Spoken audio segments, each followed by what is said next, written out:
పేరు మీద హైకోర్టు న్యాయమూర్తితో విచారణ అంటే కాలయాపన తప్పితే కాలయాపనతోనే గడిపేద్దామనే ఆలోచన ఉందా అనేటటువంటి అనుమానం ఈరోజు రాకమానదు. నాకు తెలుసు కోర్టు వ్యవహారాలు అంటే అవి వెంబడే తేలేటటువంటి పరిస్థితి ఉండదు. ఎంత సమయం పడుతుందో మనకు తెలియదు. మరి రేవంత్ రెడ్డి గారి హయాంలో అది ఆ విచారణ పూర్తవుతుందా కూడా లేదనేటటువంటి అనుమానం కూడా వ్యక్తం చేయాల్సినటువంటి అవసరం వస్తుంది. కాబట్టి మేము డిమాండ్ చేస్తా ఉన్నాం, మా రాష్ట్ర అధ్యక్షుడు కూడా డిమాండ్ చేసినారు కిషన్ రెడ్డి గారు,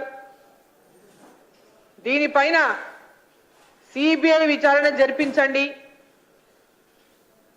గత ప్రభుత్వం సిబిఐ మన రాష్ట్రానికి రావద్దన్న తిరిగి జీవో ఇష్యూ చేసింది. ఎందుకంటే వాళ్ళు చేసినటువంటి అవినీతి పైన ఎలాంటి విచారణలు ఉండకూడదు అని మంచిగా పక్కా పకడ్బందీగా ఈ రాష్ట్రాన్ని దోపిడీ చేయడానికి వాళ్ళు ఆ జీవో తీసుకొచ్చిండ్రు. మరి ఈరోజు ఈ రాష్ట్ర ముఖ్యమంత్రి గారు వెంబడే ఆ జీవోను రద్దు చేసి ఈ విచారణను వెంబడే చేపట్టే విధంగా చొరవ తీసుకోవాలని చెప్పి సందర్భాన్ని నేను తెలియజేస్తా ఉన్నా. వాళ్ళ రాష్ట్ర పరిధిలోనే చేయించాలి. ఓసారి అంటున్నారు సిబిఐ, ఎందుకంటే వాళ్ళు ఇన్ని రోజులు మాట్లాడుతూ ఉన్నారు కదా, బీజేపీ బీఆర్ఎస్ ఒకటి, బీజేపీ బీఆర్ఎస్ ఒకటి, సిబిఐకి ఇస్తే ఇవన్నీ కూడా కాలయాపన కోసం, వాళ్ళని కాపాడడం కోసం మాడుతున్నటువంటి మాట్లాడాలి కానీ మనం పరిగణించాల్సి వస్తుంది. వాళ్ళ చిత్తశుద్ధి ఉండుంటే, నిజంగా కాలయాపన చేసేటటువంటి ఆలోచన లేకుంటే మరి ఏసీబీతోనో చేయించవచ్చు, సిఐడితోనో చేయించవచ్చు. ఇమ్మీడియట్ గా దానిపైన ఎంక్వైరీల ద్వారా ఏమేం జరిగిందో వాటన్నిటిని కూడా బయటికి తీయవచ్చు.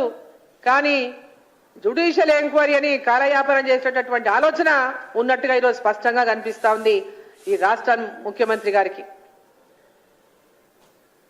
ఈ యొక్క మేడిగడ్డ కాళేశ్వరం యొక్క నిర్మాణం విషయంలో మనం చూసినాం ఎన్నెన్ని లోపాలు వెలుగులోకి వచ్చినాయో. వరదలు వచ్చినప్పుడు కానీ కాళేశ్వరం ప్రాజెక్టును 2019లో జూన్ 19న అప్పుడు ఉన్నటువంటి బీఆర్ఎస్ ప్రభుత్వం జాతికి అంకితం చేసింది.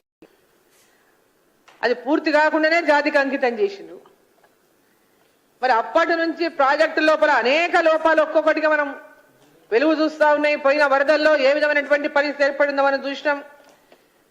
2020 జూలై 9న భూపాలపల్లిలోని జిల్లాలోని గ్రావిటీ కెనాల్ గోడ మొత్తం సిమెంట్ మొత్తం పెచ్చులు ఊడిపోయింది. లక్ష్మీ పంప్ హౌస్ నుంచి 6 కిలోమీటర్ల దూరంలో ఉన్నటువంటి గ్రావిటీ కెనాల్ ఎడమ వైపు ఉన్నటువంటి సిమెంట్ సీలింగ్లంతా కూడా పెచ్చులు ఊడిపోయినాయి. మరి జూలై 14వ తేదీ నాడు గోదావరిలో వచ్చినటువంటి భారీ వరదలకు కాళేశ్వరం సమీపంలో ఉన్నటువంటి Lakshmi pump house, Annaram pump house మొత్తం నీట మునిగిపోయినాయి. ఆ ప్రాంతాల్లో ఉన్నటువంటి పొలాలన్నీ కూడా చాలా వరకు వేల ఎకరాల్లో పంటలు నీట మునిగిపోయినాయి.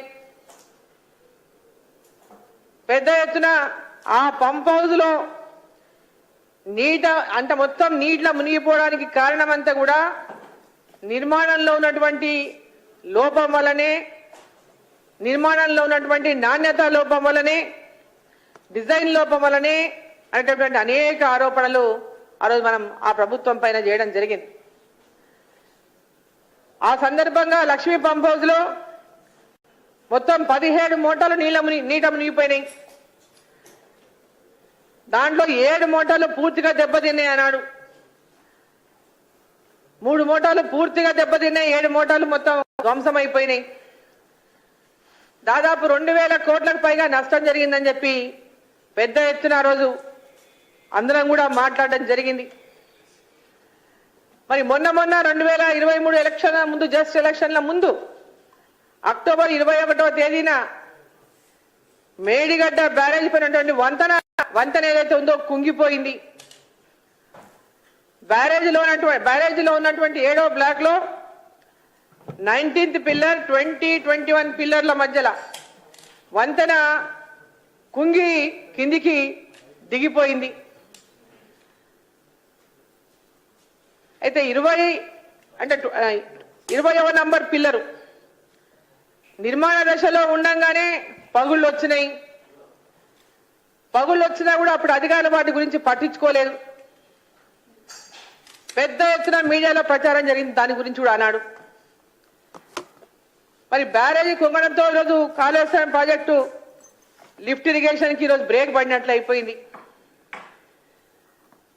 నవంబర్ 1వ తేదీ 2023న